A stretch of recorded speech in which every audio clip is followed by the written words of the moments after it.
All right. I'm going to video the answer key. Oh, some of the words did not copy over. I can use Pope ties. Well, you're going to have to read the directions on your own paper because they did not come over very well. We've been having some glitches with this program, which is okay. So I'm just going to go through how to solve these and to help you get ready for your test. When I'm simplifying a radical, I'm trying to find these factors that double up.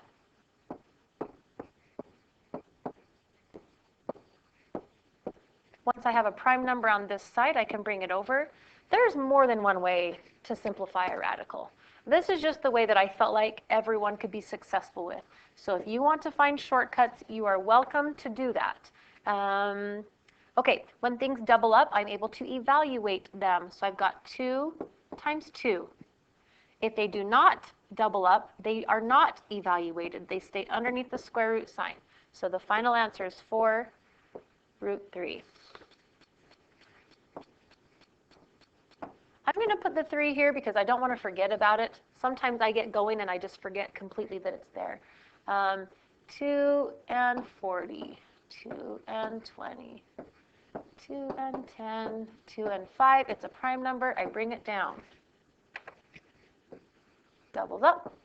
Doubles up. Now this is why I put the 3 here, because I want to remember I have a 3 already outside, and now a 2 and a 2. The 5 does not have a double. It cannot be evaluated.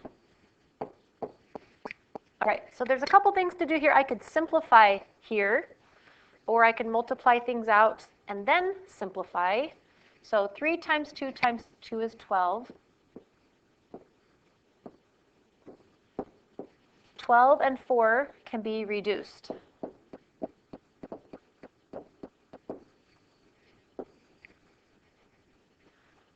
Okay, and this last one, the square root of 12.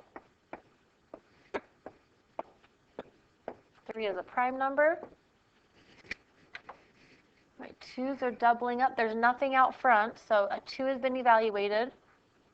The 3 has to stay inside the square root. The last thing always that you should do is check to see if you can reduce your fraction.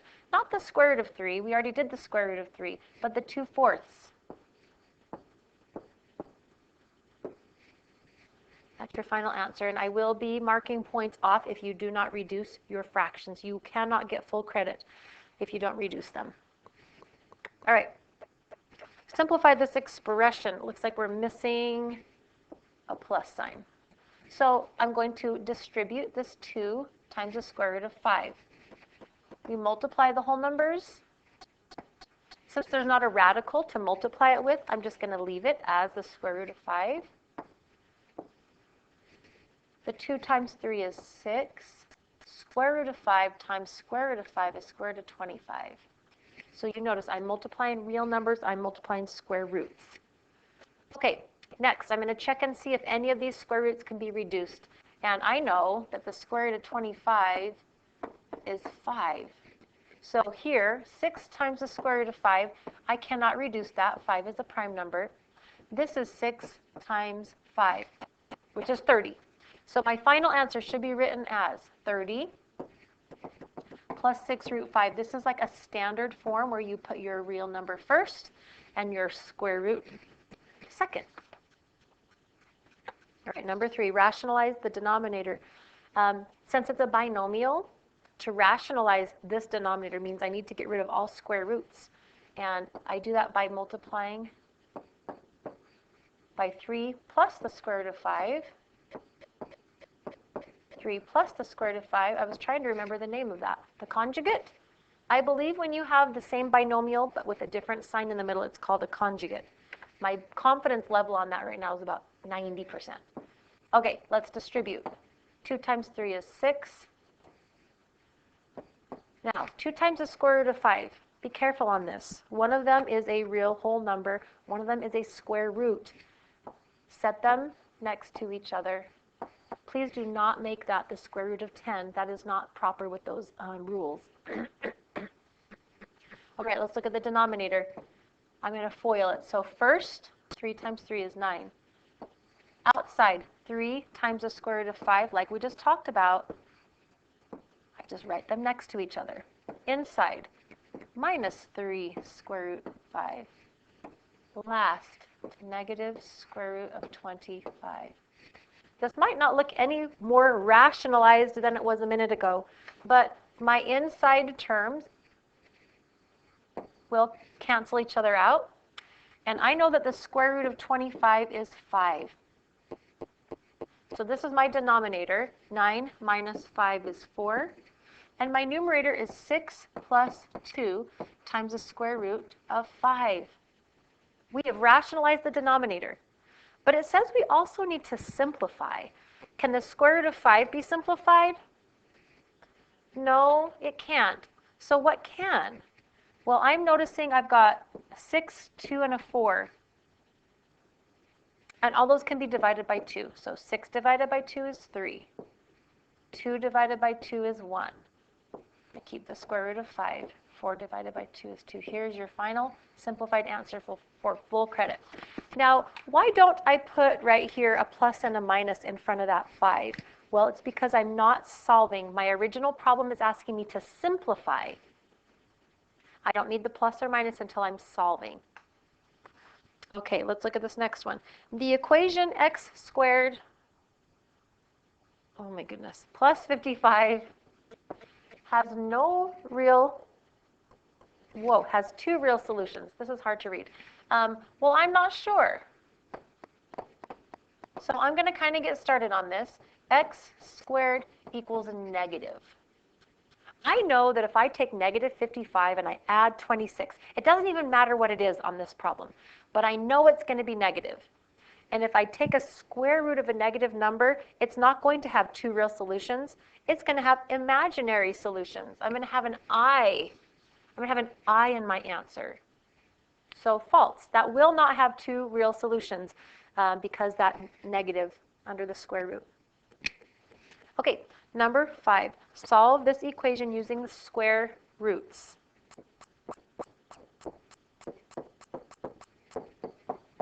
I solve using square roots when there's no x. I have an x squared, but I don't have an x. So I'm going to get the x squared, or whatever's being squared all by itself. Divide by 4.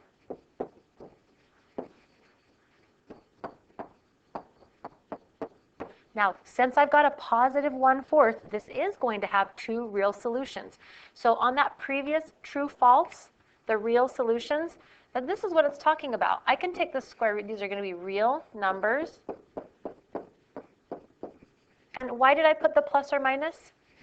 Because I'm solving, because of that equal sign. So here is my answer. A positive 1/2 and a negative 1/2 are the roots. And I know I'm going fast, so you just push pause and take it as slow as you need to. Okay, solve this one using square roots. Well, this looks quite different from the other one because I've got these parentheses with the squared. So to start this one, I start immediately.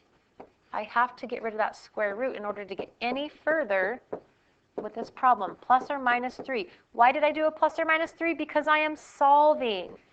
I've got that equal sign. Okay, this is where it gets kind of tricky. I've got to get the x by itself.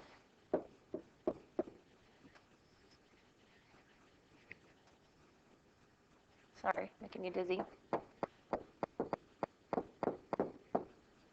And now I've got to divide. What does this even mean? Well, what's negative 5 plus 3 divided by 4? Negative 5 plus 3 is negative 2. This simplifies to negative 1/2. And then I have to do negative 5 minus 3 divided by 4.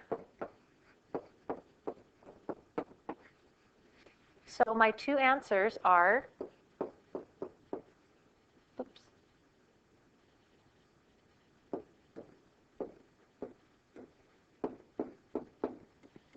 and these are 2 real solutions. They don't have an imaginary I next to them. Because when I took the square root, it was a positive number. All right, number 7.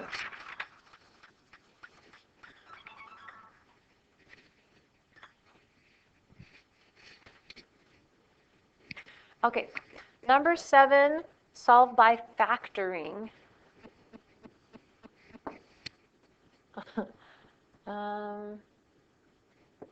Okay, this should be A times C. This should be B. And since I've got a lead coefficient of 3's, I'm going to put those in there right now. A times C is negative 21. B is 20. What two things multiply to be negative 21? 1 times 20, 3 times 7.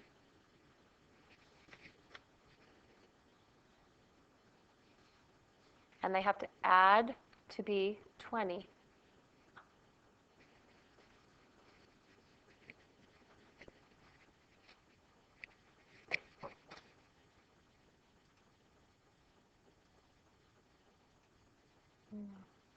Oh, sorry, I thought I lost my recorder. Okay, I made an error, and it took me a second to figure out what I'd done. But I see it now. 1 times 20 is not 21. I don't know, going too fast. Maybe I just need to slow down a little bit. All right, since I've got a negative 21, I know one of these numbers has to be negative. So in order to make it add to be 20, I've got 21 minus 1. All right, so this is equaling 7. In order to find the solutions, I'm solving this. There's a couple things you can do, but our shortcut that we decided is it's the opposite of these factors that we have found. So since it's a positive 7 over there, the solution will be negative 7. And since it's negative 1/3, the solution will be positive 1/3. So let's do another one with factoring. Same numbers, so maybe I can figure it out this time. A times C is negative 21, except our B is 4.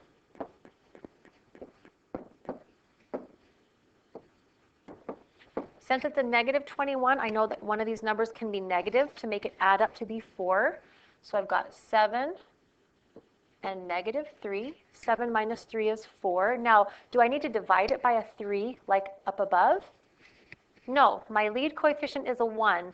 And it doesn't make sense to divide them by 1. So my solutions are the opposite of these factors. I have buttons on my shirt and my microphone keeps pumping now. Hopefully that's not annoying. Okay, to complete the square, divide B by 2 and then square it. Yep, that's one way to complete the square. So we'll practice it on this guy. Okay, the only thing about this one, no, there's nothing wrong with it actually. So step number 1, what is B? What is half of B? And what is B, half of B squared? This is the number that I have to add to both sides. I got to rewrite this. It's kind of bugging me how it looks. So I'm trying to factor this. In order to factor it, I know it's going to be x plus half of B.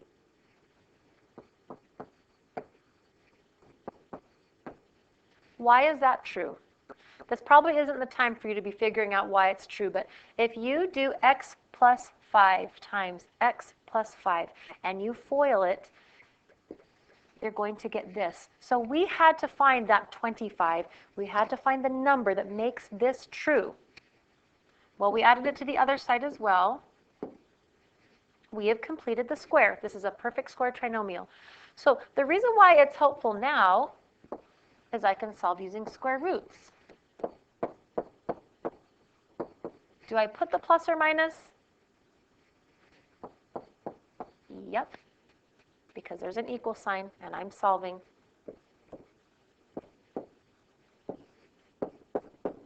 Negative 5 plus or minus 6.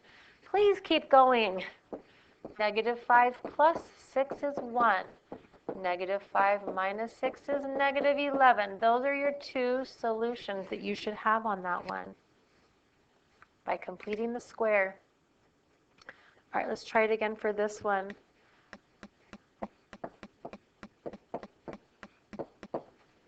Do you notice I'm leaving that space there for this magic number? So this is what I'm trying to get to. The 4 comes from half of b. Up here, the 5 came from half of b. But what makes that true? If I FOIL this out, first, outside, inside, last, what is this number that makes it true? And then I have to add it to both sides. Well, there's a couple ways to think about it.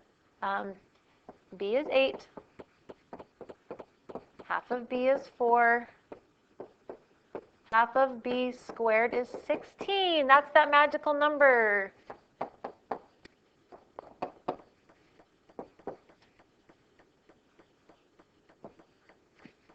Okay, and now I can solve using square roots.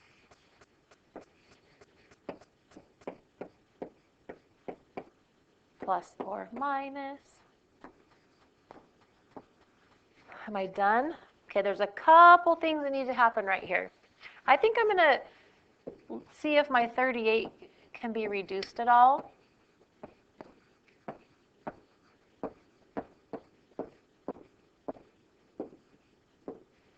It could be reduced a lot. So I have x plus 4 equals plus or minus 4 root 2.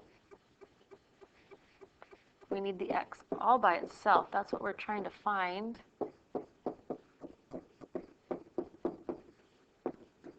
Oh, I wrote that funny.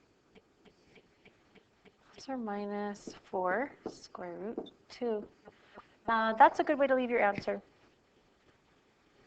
On big ideas, I know it makes you write negative 4 plus 4 square root of 2 and negative 4 minus 4 square root of 2.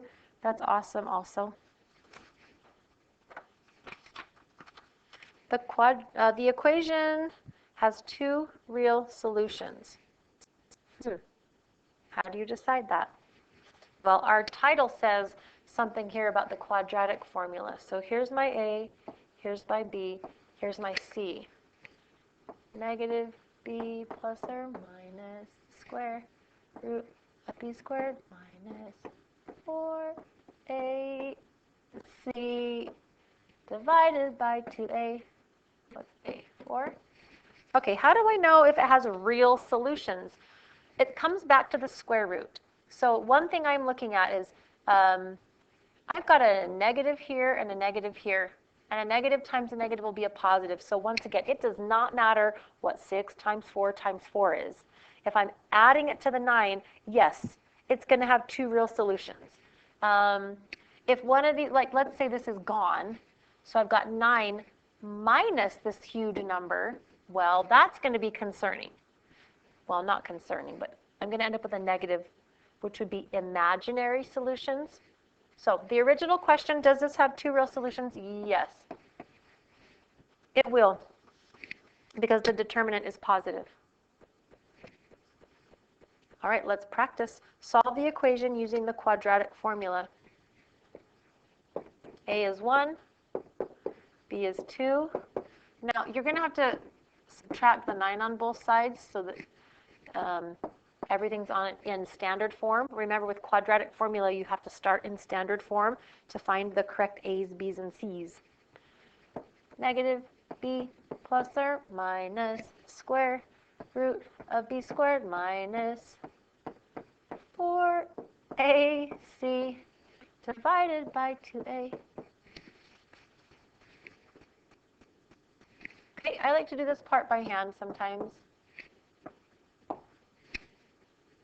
4 plus 36. Negative 2 plus or minus square root of 40 over 2. Am I done? That was a lot of work. You're supposed to solve it and simplify it. So is there anything that I can do with the square root of 40? Yeah, there's going to be. I think we did this exact one earlier.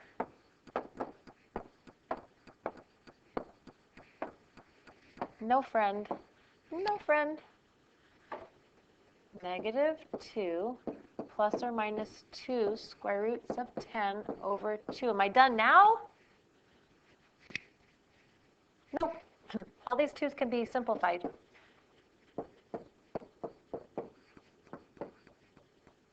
I'm not going to put over 1. There we go. Good solution. I like it. Okay, we are now getting into imaginary numbers.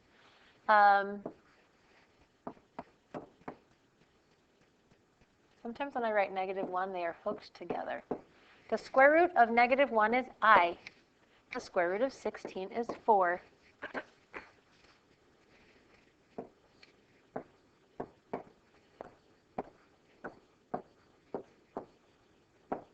All my prime factorization. I forgot my negative. Okay, so I've got 4 I square root of 6.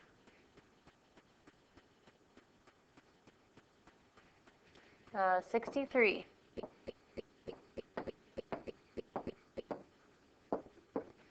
Don't want to forget that negative. 3 I, this stays inside, it does not have a companion to come out with. And, oh, I forgot something. I almost forgot it. 18I times the square root of 7. All right, the last one. We did this in class the other day. The square root of -1 is I. The square root of 49 is 7. I can combine these guys. My final answer. I feel like I'm in a race. I'm going so fast. Okay, simplify. Well, what's wrong with it? We don't like to leave imaginary numbers in the denominator. So we're going to use the discriminant. I hope that's what it's called, even when it's imaginary numbers. I imagine so. Let's distribute.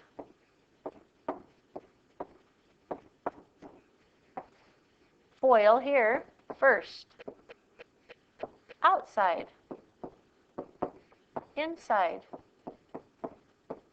Last.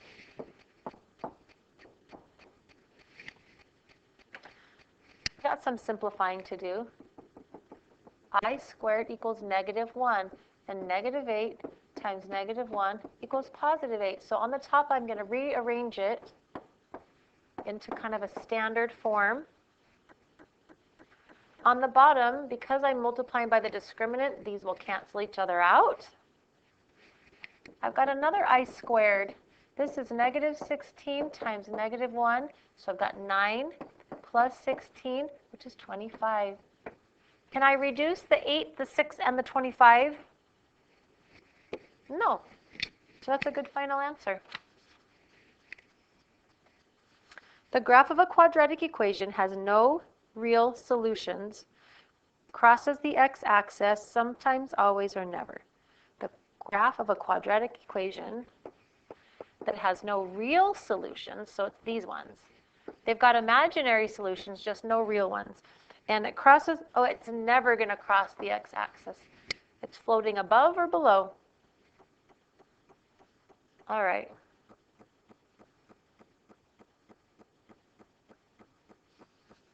Sorry, I just got distracted because mine says 16 and 17, but I forgot that this is showing up strangely on the board. Okay, number 17. Solve this equation using any method you like.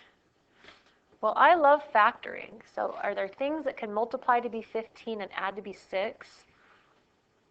3 and 5. 1 and 15. Nope. I'm not going to be able to factor. So I'm going to use the quadratic equation. Negative b plus or minus the square root of b squared minus 4ac divided by 2a.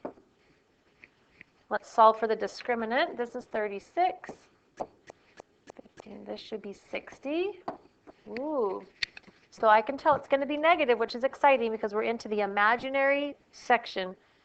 So 36 minus 60 is negative 24. I love it. I'm going to have an imaginary number here. Okay, I'm going to take this negative 24, the square root of negative 24.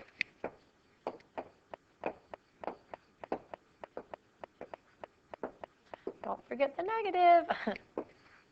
So my negative 6 is okay. My plus or minus is okay. I've got 2, check. I, check. Square root of 6, check, check. All over 2. Can I reduce that answer?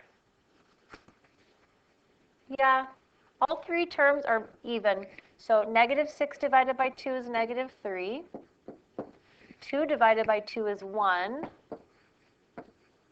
Why don't I divide the square root of 6 by 2?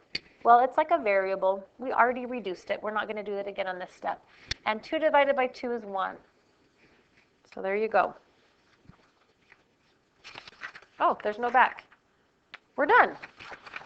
Okay, hopefully you can use that to check your answers and be ready for the test tomorrow. Good luck.